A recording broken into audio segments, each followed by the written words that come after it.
I was mentioning just before that the Bills trade away Stefon Diggs and let Gabe Davis walk. The Chargers trade away they trade away Keenan Allen, and then they let Mike Williams walk. And I'm just wondering, because it's a copycat league. I'm just wondering if we're watching the devaluing monetarily in the wide receiver position, similar to the running back spot, and the Green Bay Packers' success with a bunch of guys that make collectively $11 million on the cap, with a terrific young quarterback and a brilliant mind dialing up the plays, is showing, that's the way you can make a conference championship game. Well, and not only that, I wonder if we're seeing that right now. Well, not only that, Rich, not only just the Packers, how about the Chiefs? They trade arguably the best receiver in the league and then win back-to-back Super Bowls without him. They haven't had a good receiving core either. Everybody's been talking about them. So I think especially, how many years in a row now have they said this is a great wide receiver draft?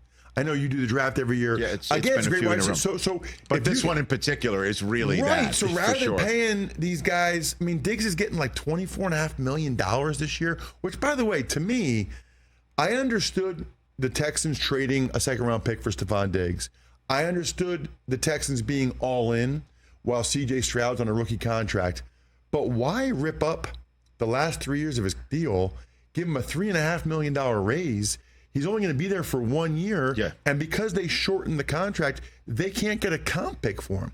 A second-round pick for Stefon Diggs for $24.5 million for one season, that's a lot. So I do think, to your point, Buffalo and the Chargers are following the model a little bit of the Packers and the Chiefs, but the Texans are going the other way. I don't think he's a better player. I think it's probably comparable now between him and Nico Collins. Like, he might not even be the Texans' number one. Which is fine. Which is, listen, the Texans, the two that they traded was the two that they got from Minnesota and flipping, down 19 spots out of the first round. Right. So it's something they've decided they're drafting, if you will, Stefon Diggs with the second round choice. For 1 year. For 1 year. But again, we don't know what's going on with Diggs. Okay. Right. We don't know what was going on with Diggs in Buffalo with Josh Allen and what's going on there. And if you are saying,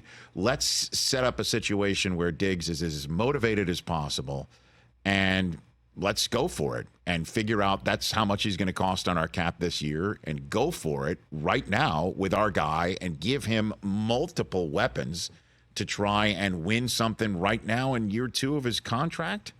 I go for it. And plus the other, they got if I'm not mistaken, 2 6s and a 5 in this draft. They did get extra picks in this draft and next year's. So you might as well, you're trading out of the first. You're going to go get Stefon Diggs with your second round draft choice. You got extra draft choices. You also loaded up with Danielle Hunter on defense and, the rest of this, Autry. They got some really good players. Yes. I kind of dig what they've done. So, I love that they're all in on Stroud's rookie contract. I wonder about the opposite effect of him being on a 1 year deal and going to be a free agent after this is, what if he's not getting the ball? I know he's motivated, but what if he's not getting the ball that much? What if it's going to Tank Dell? What if it's going to Dalton Schultz? What if it's going to Nico Collins? Does he get frustrated? I distinctly remember, Rich, one game where we had a rookie wide receiver who was really good, and he had a couple long touchdown catches in the game. And I'm not saying the team or the name because I don't want to embarrass the guy, but we had a veteran receiver who was very frustrated by the young receiver stealing the thunder that game. Mm-hmm. So when the veteran receiver caught a pass over the middle, took it to the house, I went in to celebrate with him, and I said, heck yeah.